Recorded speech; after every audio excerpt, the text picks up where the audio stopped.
Hello student, online classes में आपका स्वागत है। आज 11th सिविक्स के अंतर्गत आपका टॉपिक है अधिकार, मौलिक अधिकारों के अंतर्गत ही सांस्कृतिक और शैक्षिक अधिकार।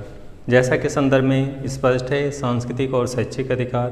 तो सांस्कृतिक और शैक्षिक अधिकार के संदर्भ में जो है ये टॉपिक है जो अनुच्छेद 29 और 30 के अंतर्गत है। यानी भारतीय संविधान में सांस्कृतिक और शैक्षिक अधिकार को अनुच्छेद 29 और 30 के अंतर्गत रखा गया है, जिसमें क्या उल्लेख किया गया है। अनुच्छेद 29 के अंतर्गत, संविधान के अनुच्छेद 29 के अंतर्गत द्वारा जो उल्लेख किया गया है, भारत के किसी हिस्से में रहने वाले नागरिकों को अपनी भाषा, लिपि, संस्कृति, 3 चीज़ें हैं। यानी भारत के किसी भी हिस्से में रहने वाले नागरिकों को भाषा हो गई, लिपि हो गई और संस्कृति हो गई की रक्षा करने का अधिकार दिया गया है। तो अनुच्छेद 29 के अंतर्गत जो भारतीय संविधान में उल्लेख किया गया है, किस चीज़ की रक्षा करने का अधिकार नागरिकों को दिया गया है? भाषा की, अपनी लिपि की और अपनी संस्कृति की। तो इस तरह से अपने नागरिकों को जो है भाषा, लिपि व संस्कृति की रक्षा करने का अधिकार दिया गया है भारतीय संविधान के अनुच्छेद 29 के तहत। इसी क्रम में आगे बढ़ेंगे। अनुच्छेद 30 के अंतर्गत, यानी इसी क्रम में संस्कृति और शिक्षा संबंधी अधिकार में अनुच्छेद 30 के अंतर्गत नागरिकों को भाषाई और धार्मिक अल्पसंख्यकों को अपनी इच्छानुसार अपने विद्यालय स्थापित करने और उनका प्रबंध करने का अधिकार दिया गया है।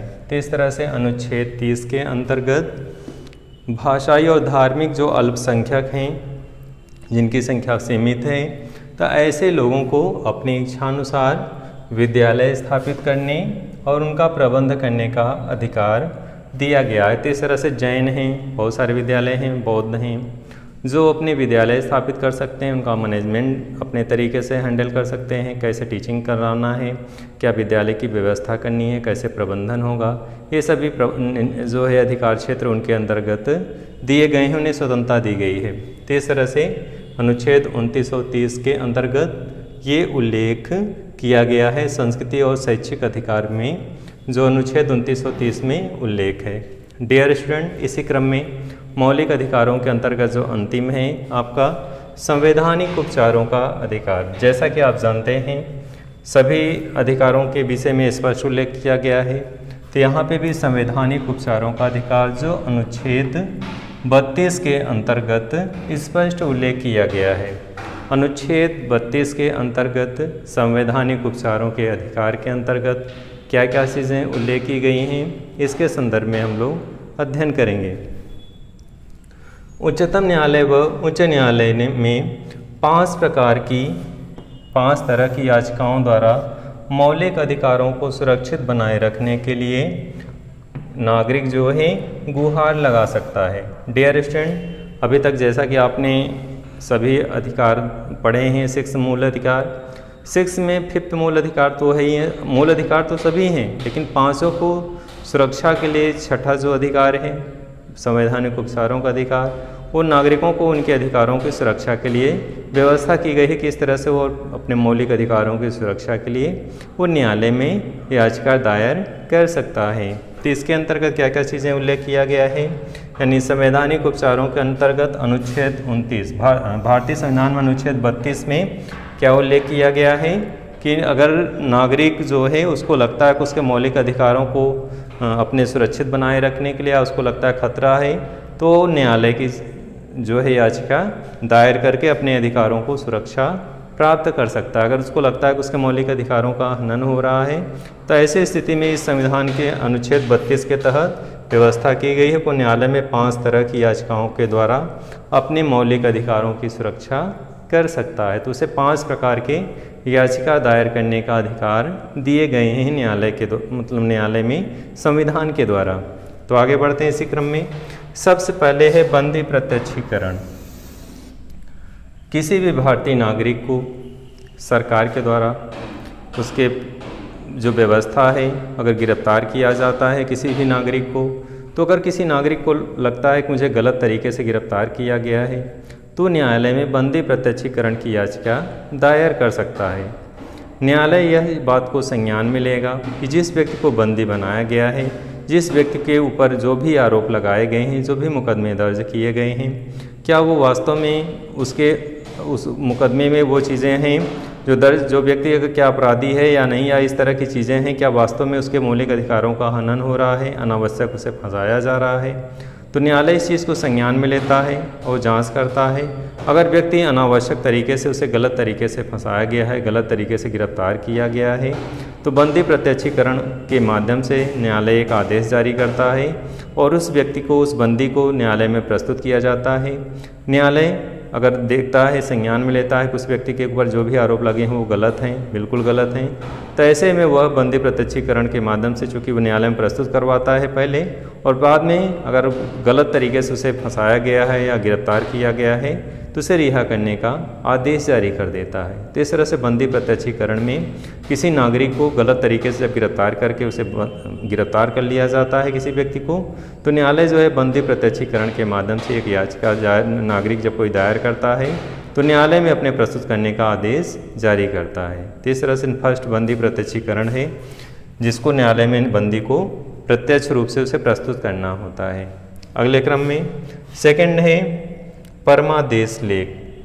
परमादेश लेख ये भी एक याचिका दायर की जाएगी न्यायालय में, और कैसे जो है इसके माध्यम से जो है प्रक्रियाएं आगे बढ़ेंगी। परमादेश क्या है?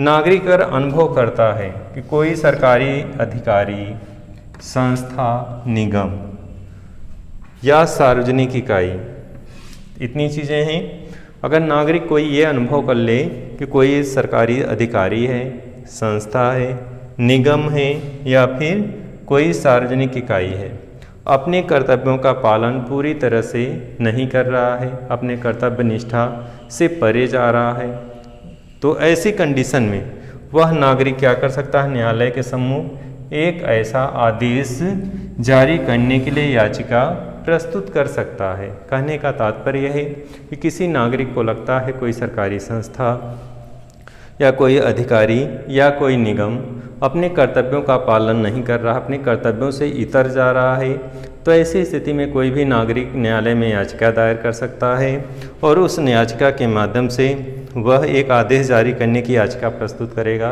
कि जिससे न्यायालय क्या करेगा? एक आदेश जारी कर सके। तो इसीलिए वो याचिका दायर करेगा परमादेश लेख के अंतर्गत, और इस तरह से उस याचिका के माध्यम से न्यायालय में जो है जब याचिका दायर करेगा तो न्यायालय संज्ञान में लेगी कि जो संस्था है, कोई संगठन है या मतलब कोई सरकारी जो है अधिकारी है, अपने कर्तव्यों का पालन नहीं कर रहा है, तो इस तरह से न्यायालय उसे आदेश जारी करती है। तो इसी को क्या बोलते हैं? परमादेश। नेक्स्ट में हम लोग चलते हैं अधिकार परीक्षा। अधिकार परीक्षा में क्या है? किसी के पास उस पद की योग्यता न हो। तो यहाँ पे भी स्पष्ट है कि अगर कोई व्यक्ति जिसे वह योग्य न हो, अगर वो पद धारण कर लेता है, उस पद पे आसीन हो जाता है, तो अगर कोई नागरिक को यह चीज़ समझ में आती है, संज्ञान में आती है, तो वह न्यायालय में याचिका दायर करता है कि यह व्यक्ति जो है योग्य नहीं है, उस पद के अयोग्य है और वह पद धारण कर लिया है या प्राप्त कर लिया है गलत तरीके से, तो न्यायालय में यह याचिका दायर कर सकता है और न्यायालय जो है उस व्यक्ति को आदेश देती है कि उस पद से मुक्त हो, उस पद से हट जाए, क्योंकि वह योग्य नहीं है, उसके प्रतिकूल जो है उस पद को गलत तरीके से अपनाया है या गलत तरीके से उस पद को प्राप्त किया है। तो अधिकार परीक्षा भी जो है किसी भी व्यक्ति को उसके पद की अगर योग्यता नहीं है, अगर वह प्राप्त कर लेता है, तो न्यायालय में वह व्यक्ति, कोई भी नागरिक याचिका दायर करके उस व्यक्ति को पद से हटवा सकता है न्यायालय के माध्यम से। तो इस तरह से अधिकार परीक्षा का स्पष्ट उल्लेख भारतीय संविधान में किया गया है। नेक्स्ट है प्रतिषेध लेख, अर्थात रोकना या निषेध करना। तो यहाँ पे क्या है? प्रतिषेध लेख, जिसका अर्थ क्या है? रोकना या निषेध करना। अब क्या रोकना, क्या निषेध करना है? कोई अधिकारी या संस्था कोई कार्य कर रहा है जो उसके अधिकार क्षेत्र में नहीं है, तो ऐसे स्थिति में प्रतिषेध लेख मतलब रोकना।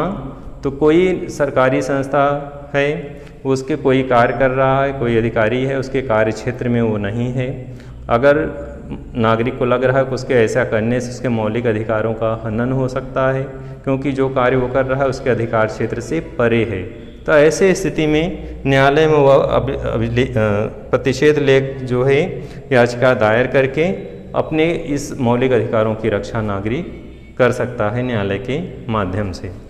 नेक्स्ट में हम लोग चलेंगे उत्प्रेषण। पूरी तरह से सूचित करे। न्यायालय जो है अपने अधीनस्थ न्यायालय को आदेश जारी करता है कि कोई लेख जो है, जो उसके अधीन जो न्यायालय में कोई मुकदमा दर्ज है, उसके सभी अभिलेखों के साथ उसके यहाँ उन सब चीज़ों को प्रस्तुत किया जाए। जो भी साक्ष्य हैं, जो भी चीज़ें हैं, वह न्यायालय, अधीनस्थ न्यायालय, उसके न्यायालय में सभी अभिलेखों के साथ उसको प्रस्तुत किया जाए। तो इस तरह से आपने संवैधानिक उपचारों के अधिकार के अंतर्गत आपने बंदी प्रत्यक्षीकरण, परमादेश लेख, सार्वजनिक जो है इसके अंतर्गत अधिकार परीक्षा, प्रतिषेध लेख और उत्प्रेषण, इन चीज़ों का आपने अध्ययन किया। डियर स्टूडेंट, मूल अधिकार आपके यहीं समाप्त होते हैं। अलग अलग पार्ट में हमने वीडियो बनाया था मूल अधिकारों के संदर्भ में। अलग अलग तरीके से क्वेश्चन आता है बोर्ड एग्ज़ाम में, इनमें से शॉर्ट क्वेश्चन आ जाते हैं। अलग अलग मूल अधिकार इकट्ठा भी तो आते हैं कभी कभी, इसमें से आपके छोटे छोटे प्रश्न बनते हैं। जैसे सांस्कृतिक और शैक्षिक अधिकार से आप क्या समझते हैं, इसके विषय में आप क्या जानते हैं। भाषाई जो है सांस्कृतिक उपचारों के अंतर्गत किस तरह से भाषाई अल्पसंख्यकों के हितों की रक्षा की जाती है, इसका उल्लेख करें। तो ऐसे प्रश्न बनते हैं, इसलिए हमने अधिकारों को अलग अलग भागों में बनाया, एक साथ नहीं बनाया। उसके पीछे यही केवल उद्देश्य था कि हर चीज़ को अलग तरीके से आप समझें। इसी तरह से स्वतंत्रता का अधिकार था, तो स्वतंत्रता क्यों मानव जीवन के लिए उपयोगी है, क्यों आवश्यक है, इसकी उपादेयता क्या है। मूल अधिकारों में स्वतंत्रता के अंतर्गत आप जो है इसकी आवश्यकता के संदर्भ में क्या समझते हैं। तो ऐसे प्रश्न अतिरिक्त अपने अलग अलग तरीके से प्रश्न पूछता है बोर्ड एग्जाम में। तो जब आप अलग अलग स्टेप में अलग अलग तरीके से तैयार करेंगे तो इन चीज़ों को समझेंगे। केवल एक टॉपिक को लेकर के उसको लिख देना या तैयार कर लेना ही काफ़ी नहीं है, उससे रिलेटेड जो क्वेश्चन बनते हैं उनको भी समझना ज़रूरी है। जैसे स्वतंत्रता है, तो स्वतंत्रता जो है, स्वतंत्रता का अधिकार मूल अधिकारों में उल्लेख किया गया है, तो स्वतंत्रता मानव जीवन के लिए क्यों उपयोगी है या इसकी उपादेयता क्या है, ऐसे प्रश्न पूछता है। तो आप जैसे जानते हैं कि मानव विकास के लिए स्वतंत्रता बहुत आवश्यक है, इसकी उपादेयता बहुत ही जरूरी है, मतलब इसकी उपादेयता बहुत है। अब बिना स्वतंत्रता के कोई भी व्यक्ति किसी भी क्षेत्र में अपना विकास नहीं कर सकता। तो अलग अलग प्रश्न अलग अलग तरीके से बताया गया है, जैसे उस तरह से आप तैयार करेंगे। यहाँ पे भी आपका जो है सांस्कृतिक और शैक्षिक अधिकार हो गया। संवैधानिक उपचारों का अधिकार के अंतर्गत न्यायालय में जो है 5 प्रकार की याचिकाएँ जो है कोई नागरिक दायर कर सकता है। कभी कभी इसमें से भी अलग क्वेश्चन आता है कि कौन सा मूल अधिकार है जिसके अंतर्गत 5 प्रकार की याचिकाएं नागरिकों के द्वारा दायर की जाती हैं। तो जब आप कॉन्सेंट्रेट होकर कोई चीज़ या कोई टॉपिक को पढ़ते हैं तो एकदम आसान हो जाता है। तो यहाँ पे भी आसान है, प्रश्न आप जानते रहते हैं, उसका उत्तर भी जानते रहते हैं, फिर भी नहीं कर पाते। उसका कारण यही है कि आप कॉन्सेंट्रेट होकर केवल एक क्वेश्चन तैयार करते हैं, उससे जुड़ा बहुत सारे क्वेश्चन जो होते हैं वो नहीं तैयार कर पाते, जिसके कारण आपका एग्जाम में क्वेश्चन छूट जाते हैं। तो यहाँ पे वही स्थिति है। संवैधानिक उपचारों का अधिकार के अंतर्गत 5 प्रकार की याचिकाएं कोई भी नागरिक न्यायालय में दायर कर सकता है अपने मौलिक अधिकारों की रक्षा के लिए। तो ये 5 प्रकार की क्या हैं याचिकाएं हैं। बंदी प्रत्यक्षीकरण है, परमादेश लेख है, अधिकार परीक्षा है, प्रतिषेध लेख है और उत्प्रेषण है। इस तरह के 5 प्रकार की याचिकाएं हैं। इन याचिकाओं को दायर करके कोई भी नागरिक अपने मौलिक अधिकारों की रक्षा कर सकता है न्यायालय के माध्यम से। डियर स्टूडेंट, आज का ये विषय वस्तु यहीं समाप्त होता है। मूल अधिकारों का जो सीरीज चल रहा था क्रम से अभी तक ये आपका समाप्त हो जाता है। तो इस विषय वस्तु यहीं समाप्त करते हैं। फिर से नए विषय वस्तु के साथ नए वीडियो के साथ प्रस्तुत होंगे। धन्यवाद।